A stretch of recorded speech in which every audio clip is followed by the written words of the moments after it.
irmãos, a paz do Senhor. Estamos aqui dando sequência a mais uma lição da nossa Escola Bíblica Dominical. Vamos, nessa oportunidade, tratar da lição nossa de número 5, da revista da Casa Publicadora das Assembleias de Deus no Brasil. E essa lição traz por título Jesus Cristo e este crucificado, a mensagem do apóstolo. Estamos tratando da vida de Paulo, consequentemente, a mensagem do apóstolo São Paulo, né?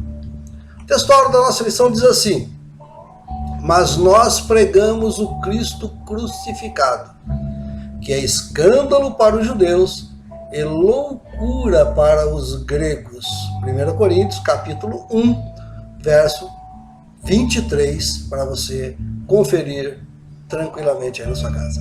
O Cristo crucificado, o centro da mensagem da cruz, é a encarnação da verdadeira sabedoria para a salvação. É a verdade prática destacada pelo autor da nossa lição. A leitura bíblica em classe, que tomamos como base para essa nossa lição, ela se encontra em 1 Coríntios, capítulo 1, do verso 18 até o 25, e depois o capítulo 2, do verso 1 até o 5. Leia para que você possa entender melhor as colocações que nós faremos aqui no decorrer desta aula. Nós vamos entrar então na introdução dessa lição.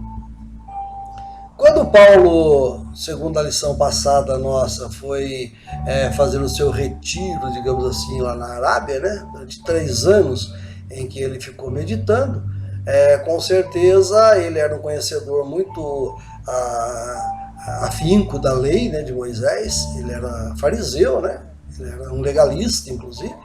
Ele conhecia muito bem a lei de Moisés, então, consequentemente, ele conhecia todo o Velho Testamento, todo o cânon do Velho Testamento, né? Não somente a lei, não somente o Pentateuco, né, os 5 primeiros livros, mas ele conhecia os profetas, conhecia os livros históricos. Ele era muito bem instruído em toda essa cultura do povo judeu, né? Ele era um doutor da lei. E sendo assim, ele teve durante esse período, com certeza, instruído já pelo Espírito de Deus, que ele foi para lá levado pelo Espírito, teve uma noção clara e pôde interpretar tudo aquilo que ele conheceu do Velho Testamento para a vida de Cristo, o Novo Testamento, né? E ele não teve dúvida quanto a isso. Então Paulo descobriu a verdade sobre o Cristo crucificado e ressurreto, e por isso a sua missão de vida foi pregar aos judeus e aos gentios. Ele tinha uma dupla atividade, né? Ele pregava tanto para os judeus quanto para os gentios. Então, quando ele pregava para os judeus e para os gentios, ele levava a mensagem da cruz de Cristo, aquilo que ele havia previamente estudado e aprendido, né, durante o seu retiro. Ele então entendeu perfeitamente pelo Espírito de Deus como se deu essa transição, né, entre lei, profetas e livros históricos e o próprio Cristo. Então, é muito comum nós encontrarmos nas falas de Paulo, nos escritos de Paulo, né? E nem sempre foi ele que escreveu de próprio punho. Alguém escrevia para ele, mas a maioria das suas cartas foi ele mesmo que escreveu, né? Mas ele é muito comum nós encontrarmos nas suas falas, né? A palavra Evangelho de Cristo, encontrar Cristo crucificado e Cristo ressurreto, né? Então, nessa lição agora nós vamos ver o quanto essa mensagem da cruz de Cristo, ela é importante para a vida pessoal daquele que aceita Cristo, né? Do ser humano quando ele se rende aos pés de Cristo. A nossa lição está dividida em alguns tópicos, né? O nosso tópico principal primeiro trata da centralidade da pregação de Paulo. O centro dela, ele tinha um foco, né? Ele não desviava desse foco. E dentro desse tópico nós temos o primeiro item, o ministério de pregação e o Cristo crucificado. O segundo item desse tópico trata a palavra da cruz, é loucura da pregação, é a loucura da pregação. E o terceiro item desse tópico, para os judeus e para os gregos. Vamos falar um pouquinho sobre isso. O segundo tópico da nossa lição ele chama atenção exatamente para as três palavras que eu já adiantei aos irmãos aqui, né? O primeiro item trata do Evangelho de Cristo, como ele falava, né? Cristo crucificado e Cristo ressurreto. O terceiro e último tópico da nossa lição, ele vai tratar dos efeitos da mensagem da cruz. O primeiro item fala de uma vida no poder de Deus, o segundo item, uma vida de humildade, o terceiro e último item, uma vida na dependência do Espírito Santo. Meus queridos e amados irmãos, voltando então ao início para a gente meditar sobre esses três tópicos que eu adiantei aos irmãos, nós vamos tratar então da centralidade da pregação do apóstolo Paulo. O primeiro item, o ministério de pregação, o mistério de pregação e o Cristo crucificado, né? Nós quando olhamos na Bíblia, né, nós não queremos fazer desfeita de nenhum dos seus escritores, todos são super importantes para nós, né? Todos eles trazem riquezas espirituais insondáveis para a nossa vida e para a nossa formação espiritual, mas é de notar que a grande maioria do Novo Testamento, nós indiscutivelmente vamos encontrar o apóstolo Paulo como sendo um dos maiores teólogos e doutrinadores do cristianismo, né? As suas cartas baseadas na fidelidade, nos ensinos de Cristo, mesmo as cartas ministeriais, né? Elas são cartas que realmente são baseadas numa fidelidade muito grande aos ensinos de Cristo. E isso ele então lança os fundamentos da doutrina cristã, muito embora ele mesmo não tenha sido um seguidor de Cristo enquanto Cristo estava vivo aqui na terra, né? Andava aqui no meio de nós. Ele está vivo, mas no céu hoje, né? Ele está vivo ao lado do Pai, ele ressuscitou ao terceiro dia, como já vimos, então ele está presente juntamente conosco através do seu Santo Espírito. E Paulo, embora não tenha convivido com Cristo, né? Ele afirma que a revelação de tudo que ele prega, né? Ela veio do próprio Cristo. Quando você lê lá em Gálatas, capítulo 1, verso 12, eu quero até ler para os irmãos aqui para fortalecer essa ideia, né? Ele fala o seguinte, ó, porque não os recebi nem aprendi de homem algum, mas pela revelação de Jesus Cristo. Então, a revelação que ele teve do Evangelho, que ele prega e ensina, ela veio do próprio Cristo durante o período em que, pelo Espírito Santo, durante o período em que ele ficou ali no deserto da Arábia, aguardando o momento certo para exercer o seu ministério apostólico. Bom, então ele começou a pregar o Cristo, né, sobre aquilo que ele havia aprendido do próprio Cristo e não... foi por isso, inclusive, né, nós podemos até tirar uma conclusão aqui, que quando ele desceu de Damasco, que ele teve esse problema, entrou na cidade, Ananias orou por ele foi cheio do Espírito Santo, ele retornou a visão, retomou a visão e partiu rumo à Arábia, ele passou por Jerusalém, onde estavam os apóstolos de Cristo, né, Pedro, Tiago, João, enfim, todos eles, mas ele não ficou em Jerusalém para, digamos, aprender de Cristo com esses homens, né? Por isso que ele fala que não aprendeu de homem algum, aqui em Gálatas, no capítulo 1, verso 12, ele não fala que aprendeu de homem algum, porque se ele parasse em Jerusalém e ficasse por lá, ele talvez fosse aprender de Pedro, de Tiago, de João, né? Mas não, ele teve a revelação do próprio Cristo, né? E então ele pode afirmar verdadeiramente que ele foi um apóstolo de Jesus Cristo. O item 2 desse primeiro tópico trata da palavra da cruz, é a loucura da pregação. Em uma das cartas de Paulo, né, lá em 1 Coríntios, capítulo 1, verso 18, ele afirma, porque a palavra da cruz é loucura. Pode ler o texto completo depois, nós vamos ficar só nessa parte do versículo, né? Ele é loucura, mas por quê? Porque havia uma mentalidade na época paulina que a palavra cruz era uma afronta para os religiosos e até para os filósofos, né?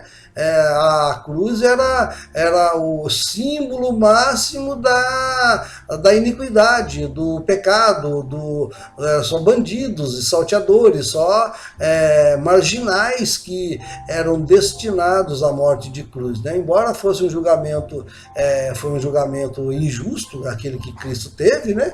Mas ele foi julgado, condenado e foi levado à morte de cruz. Então, quando se falava em cruz, qualquer um que era morto na cruz era é considerado maldito, né? Tanto que o próprio apóstolo fala que Cristo se fez maldito por nós, né? Porque realmente a cruz era uma afronta mesmo para todos os religiosos da época, os filósofos, né? Por exemplo, acreditar que uma execução romana podia ser um instrumento pelo qual Deus ia trazer a salvação aos pecadores, é uma tolice para eles, era uma afronta à inteligência ou a tudo aquilo que eles haviam aprendido em toda a vida que eles tinham ali, né, estudando a palavra, a lei, os filósofos que tinham lá, falar em cruz, provavelmente romana ainda, né, uma execução romana era uma coisa de doido, né, por isso que ele fala que era uma loucura, e era mesmo uma loucura. Então, um tema desse sendo levado,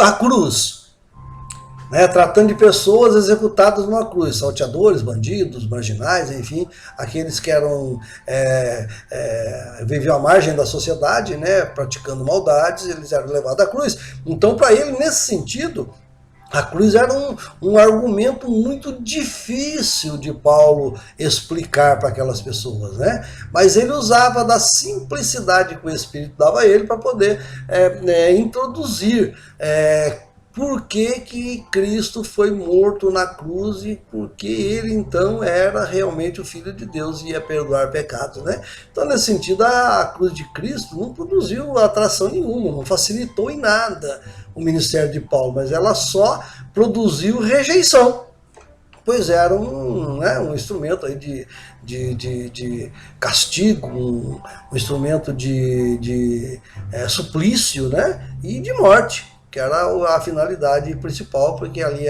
só ia para a cruz quem era condenado à morte. E um detalhe, só descia da cruz depois de morto e constatado por pessoas experientes, os soldados romanos, centuriões da época, que atestavam que a pessoa realmente estava morta antes de tirar o corpo da cruz.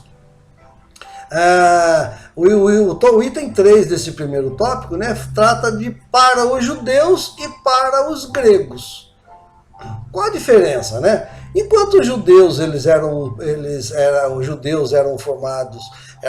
o povo judeu era formado por pessoas mais místicas, vamos dizer assim, né? Mais voltadas para as coisas de um Deus só, eles eram monoteístas, né? E estudantes assíduos da lei de Moisés, conhecia toda a história do povo judeu, sabia de todos os milagres que Deus havia feito no meio deles. Então eles eram um povo que estava acostumados e aceitavam com mais facilidade sinais físicos, né? Como milagres, por exemplo, né? Milagres visíveis, né? Quem viveu com Cristo e os próprios discípulos de Cristo presenciaram 3 ressurreições pelo menos, infinitas curas, né?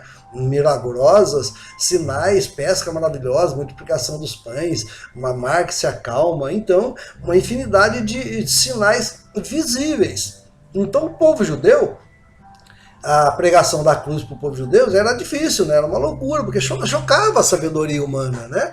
Eles queriam, quando nós tratamos esse item aqui para os judeus e para os gregos, os judeus queriam sinais, milagres, maravilhas visíveis. Os gregos, por sua vez, era o centro da sabedoria mundial da época, né? Os maiores filósofos da humanidade, o berço dos maiores filósofos é a Grécia, né? Nós sabemos disso. Podemos olhar em toda a história e ver que na literatura, enfim, em todas as escolas teológicas e filosóficas, nós vamos ver que o centro da sabedoria humana na época era exatamente a Grécia, né? Os gregos eram... Então, como eles eram muito estudiosos e muito inteligentes, eles desejavam mais uma argumentação filosófica. Talvez satisfizesse mais, eles pudessem até entender melhor se Paulo fosse com argumentos filosóficos, né, que mostrasse uma lógica na mensagem. Mas como mostrar uma lógica, né, tratando de um assunto que falava de cruz, de execução, de aplicação de pena de morte? Então é complicado, né? Eu fico imaginando a dedicação de Paulo aos estudos e como ele se rendeu realmente aos pés de Deus, aos pés do Senhor, aos pés de Jesus Cristo também, e recebeu toda essa virtude e essa instrução do Espírito Santo, né? E então a palavra dele, embora fosse simples, né? Se você ler lá em 1 Coríntios capítulo 1, verso 18, você vai ver que ele falou que a mensagem da cruz era simples, né? Ele não foi com sabedoria humana, não foi com nada, mas foi com a simplicidade da sabedoria para falar da mensagem de Deus através da cruz de Cristo para o homem. Então a palavra da cruz, ela preenche, quando ela é explanada da maneira correta, orientada por Deus, deixando de lado toda a nossa arrogância humana, deixando de lado o nosso ego, né, essa nossa vontade de parecer instruído, né? Nós, quando falamos da cruz de Cristo com simplicidade, ela toca realmente a alma humana, né? O Evangelho, ele é poderoso para salvar o homem que crê. Logo, para os que perecem, né? Para os que vão para o inferno, a palavra da cruz é loucura mesmo. Nunca vão entender uma coisa dessa. Mas aqueles que creem e são salvos, é algo bastante simples de entender todo o plano que Deus traçou para a salvação da humanidade através do sacrifício de Cristo Jesus na cruz do Calvário. Para os judeus e gregos, então, a meditação da palavra é exatamente essa. Os judeus procuravam sinais, né? Milagres visíveis.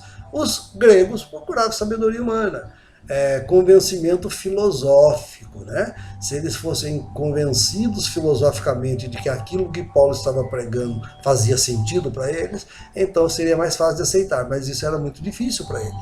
Por isso que, na simplicidade, Paulo, então instruído por Deus, conseguiu transmitir essa mensagem com tanta eficiência, né, e eficácia. Além da eficiência que ele pregava, produziu bastante frutos.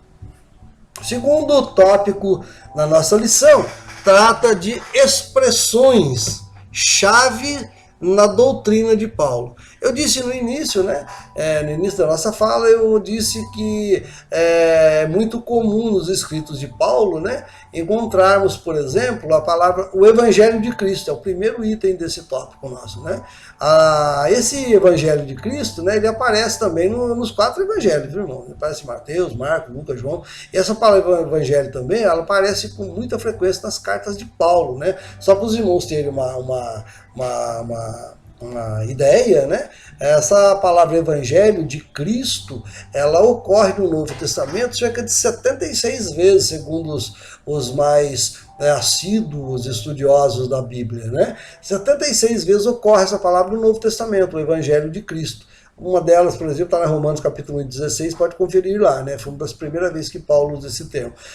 Mas, só para os irmãos terem uma ideia, dessas 76 ocorrências do termo Evangelho de Cristo no Novo Testamento, 54 vezes ela aparece nas cartas de Paulo. Então, nós podemos dizer com tranquilidade que o tema central da mensagem de Paulo era o Evangelho de Cristo. Agora, o que é o Evangelho, né? No Novo Testamento, essa palavra Evangelho, né, ela vem da palavra grega euangelion. Esse eu, né, é um prefixo grego que significa algo bem feito, algo bom. Então, quando nós fazemos uma análise dessa palavra mais a fundo, né? A palavra evangelho, que vem do grego eugelion, ela significa boas novas, ou seja, boas notícias, informações boas para as pessoas. Então, são boas novas, né? O evangelho significa boa nova. Então, quando ele passa a utilizar essa palavra evangelho, que também aparece nos 4 evangelhos do Novo Testamento, né? Mateus, Marcos, Lucas e João, como eu já disse, ele passa a usar essa palavra então, e ela se torna algo bastante difundida no meio cristão da época, que passa aos que não são cristãos, especialmente aos gentios, né? Então, a palavra evangelho significa boas novas. Jesus, ele ordenou que essa boa nova fosse levada a toda criatura. Se você ler em Marcos capítulo 16, do verso 15 em diante, né? Ide por todo mundo e pregai o meu evangelho a toda criatura. Olha só. Então, ele tratou muito desse evangelho. E ele fez isso, né? Ele foi exatamente levar essa palavra a todos os lugares por onde ele passou, especialmente no meio dos gentios. O segundo termo que está aqui, que é o segundo item dessa expressões-chave na doutrina de Paulo, ele vai nos mostrar Cristo crucificado. Lá no capítulo 3, verso 1 da carta de Paulo aos Gálatas, né? Ele escreveu assim: não foi diante dos olhos de vocês que Jesus Cristo foi exposto como crucificado? Ele faz uma pergunta, porque as pessoas estavam mostrando, mas quem que é esse Jesus? Mas não foi diante dos seus olhos que ele foi crucificado, né? Então, a palavra da cruz ali dentro do raciocínio de Paulo, dentro da lógica de Paulo, é um tema bastante dominante, né? É um tema bastante recorrente nas mensagens que Paulo pregava. Então, se o mundo julgava como loucura a mensagem de um Messias crucificado, né? O apóstolo afirmava que a mensagem era a mais sublime demonstração da sabedoria de Deus. Ora, a cruz traz uma ideia de fraqueza, né? Ou loucura a quem não crê. Mas é poder e sabedoria de Deus para os que creem. Esse contraste entre sabedoria e loucura, né, está presente na mensagem de Paulo. Confere lá em 1 Coríntios capítulo 2, verso 6. Então, os homens que não conseguem alcançar a sabedoria divina, porque eles são escravos do pecado. Por isso essa sabedoria é loucura. Por isso que ele diz, para os que se perdem, né, é loucura, mas para os que aceitam é poder de Deus para a salvação. Então, quando fala da loucura, quando ele fala que é uma loucura a pregação, ele está aceitando que realmente, para as pessoas que não conhecessem e não aceitassem Jesus, iam tratar esse tema como sendo uma loucura, mas para aqueles que aceitassem e entender, porque quando aceita, o Espírito Santo acaba interpretando e ajudando as pessoas a compreender melhor toda essa trama, né, de cruz, de morte, de condenação. Como pode um filho de Deus, um Deus, ser condenado por humanos e ser morto por mãos de soldados romanos? Né? É muito difícil de entender.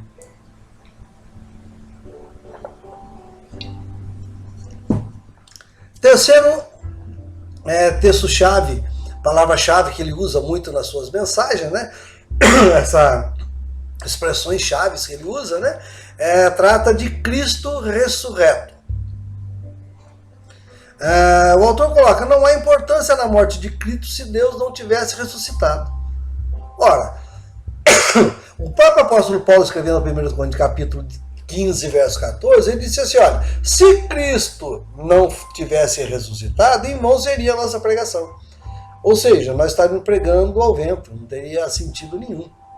Mas se nós pregamos, é porque Cristo realmente crucificado, foi morto, sepultado, mas ressuscitou.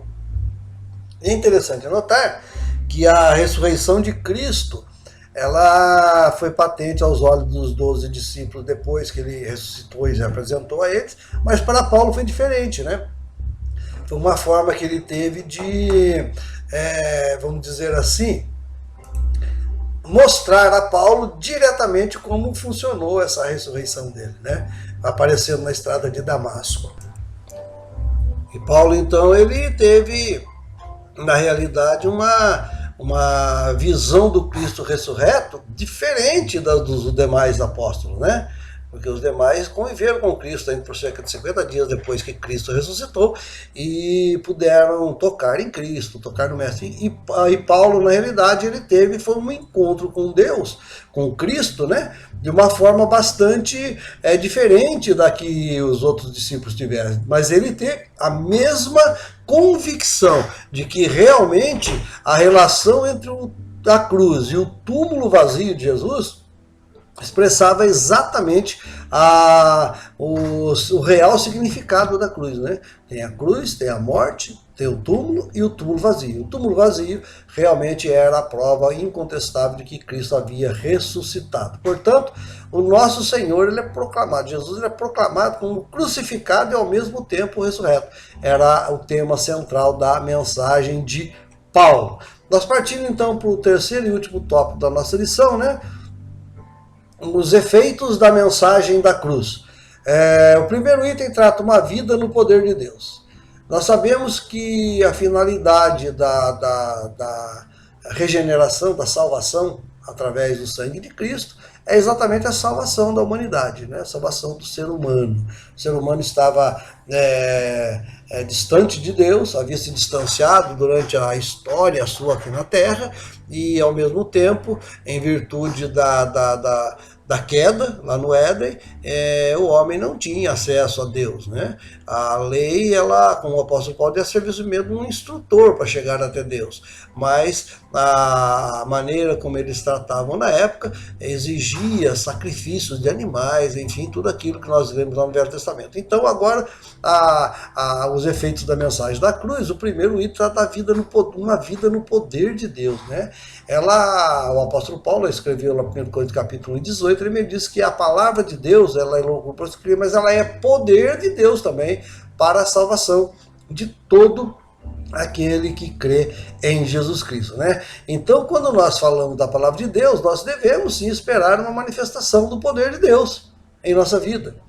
Muitos hoje acham que não tem mais manifestação do grande poder de Deus na igreja, não tem mais cura. Nós estamos vendo a todo instante curas, milagres acontecendo, e nós fechamos os olhos para isso, né? Nós esperamos um milagre assim espetaculoso, né?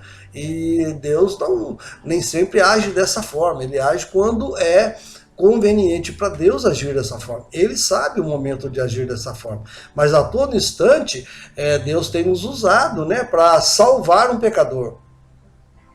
Que é um milagre maior do que esse, irmãos, quando nós pregamos a palavra de Deus e um pecador se arrepende e aceita Jesus Cristo como seu Salvador. É o maior milagre que tem, né? Quando nós olhamos a ressurreição de Cristo, olhamos para todo lado, são milagres espetaculares que aconteceram durante a história da humanidade, operados por Deus, através de Jesus Cristo, ou direto no Velho Testamento, né? Mas não podemos esquecer que o maior milagre é uma transformação de vidas. Porque o convencimento, como eu disse há pouco, né, que a palavra da cruz é loucura para os que não creem, né, escândalo para os judeus e para o grego, né, mas quando a pessoa aceita, é impressionante como o Espírito Santo de Deus convence aquela pessoa do pecado, da justiça e do juízo e promove naquela vida uma transformação. E além disso, nós temos visto em nossas igrejas cura de enfermos, libertação de oprimidos pelo demônio, né? Eu já citei há pouco, né, que lá no Evangelho segundo São Marcos, capítulo 16, do verso 15 até o 18, lá está bem claro, né, de por todo mundo pregar o Evangelho a toda criatura. Quem crer e for batizado será salvo, quem não crer será condenado. E o verso 17 diz: e estes sinais seguirão aos que creem. Em meu nome expulsarão demônios, falarão novas línguas, enfim, todos os milagres que ele cita naquela passagem. Isto é uma vida no poder de Deus, que ela só é conseguida através do momento em que nós aceitamos a Cristo e nos é revelado o mistério da cruz, da condenação, crucificação, morte, sepultamento e ressurreição de Cristo. Segundo item do terceiro tópico principal, trata uma vida de humildade. 1 Coríntios capítulo 1, verso 20, o apóstolo Paulo, ele contrasta a sabedoria da cruz com a sabedoria desse mundo, né? A sabedoria desse mundo, ela exclui Deus do ambiente, né? Ela enaltece sim o narcisismo humano, ela enaltece o ego do ser humano. A sabedoria humana acha que o homem é importante, que o homem é o mais importante, que não existe Deus. Ao contrário, quando aceita Jesus Cristo, né, daquele que recusava Cristo, que era do mundo, né, que enaltece o próprio eu, o narcisismo próprio, né, ele passa então a aceitar a Cristo e mais, prostrar-se diante de Deus. Por isso que fala de uma vida de humildade, né? Quando o ser humano ele reconhece o seu estado pecaminoso e aceita Jesus Cristo faz uma transformação na sua vida, a Bíblia diz que ele se prostra diante de Deus, né? É bonito até nós lembrarmos que na narrativa do nascimento de Jesus Cristo, lá no Evangelho segundo São Mateus, capítulo 2, né? E lá no versículo 11, quando os magos entram na casa para visitar Maria, a criança, quando vê a criança, eles se prostram, né? Por quê? Porque eles sabem que eles estão diante do Deus do universo, embora ainda um infante deitado naquele berço, né? É maravilhoso quando nós vemos isso. O terceiro e último item desse tópico 3 principal trata uma vida na dependência do Espírito, né? Não existe nada nesse mundo que mostre ao pecador a necessidade dele se render ao Espírito de Deus e deixar a sua vida ser conduzida através do Espírito de Deus, né? Pelo Espírito de Deus, melhor dizendo. O Espírito de Deus é aquele que nos orienta. Eu citei em aulas passadas, né? Que o Espírito Santo nos orienta através da palavra. Quanto mais você lê a palavra, estuda a palavra e aprende a palavra, é como o salmista disse, já foi citado em outras aulas, lâmpada para os meus pés é a tua palavra, e luz para os meus caminhos, né? Quando nós falamos assim, nós colocamos uma lâmpada em nossos pés, que é um objeto que produz a luz, e essa lâmpada, que é a palavra de Deus, ela ilumina o nosso caminho e nós podemos andar na escuridão desse mundo tenebroso e pecador, sem medo de errar e sem cair em abismo algum. É o que promete a Bíblia, e quando nós vivemos na dependência do Espírito de Deus. 2 Coríntios capítulo 2, verso 3, mostra que revela para nós como nós somos, quem nós somos, e revela tudo o que nós precisamos fazer para viver a vida segundo a orientação do Espírito de Deus, né? Aprender a depender, a confiar, né? Nós não podemos mais confiar em nós mesmos, nem depender de nós mesmos. Nós precisamos aprender a confiar e depender exclusivamente do Espírito Santo. Uma referência a essa fala, você pode encontrar em 1 Coríntios capítulo 2, verso 4. Né? Então o Espírito Santo ele nos faz agir, ele nos faz ter criatividade.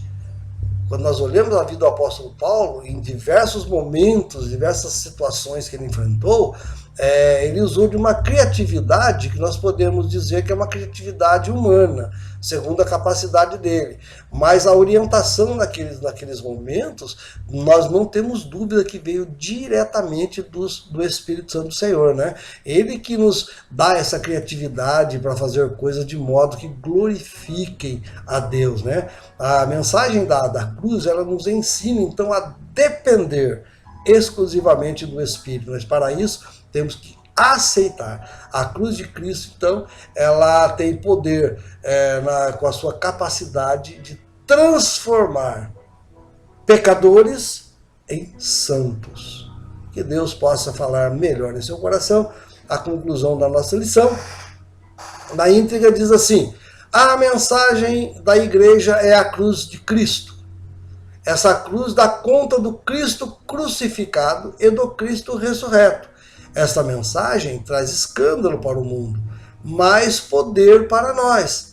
Ela salva, cura e liberta o pecador, ao mesmo tempo que nos revela uma vida de poder de Deus, humildade e dependência do Espírito. A mensagem gloriosa da cruz transforma o homem inteiro. Que Deus possa em Cristo vos abençoar grandemente, que o Espírito Santo possa interpretar melhor tudo isso que nós temos colocado para você aqui nesses minutos que passamos meditando. Amém? Amém? Deus abençoe a todos, a paz do Senhor.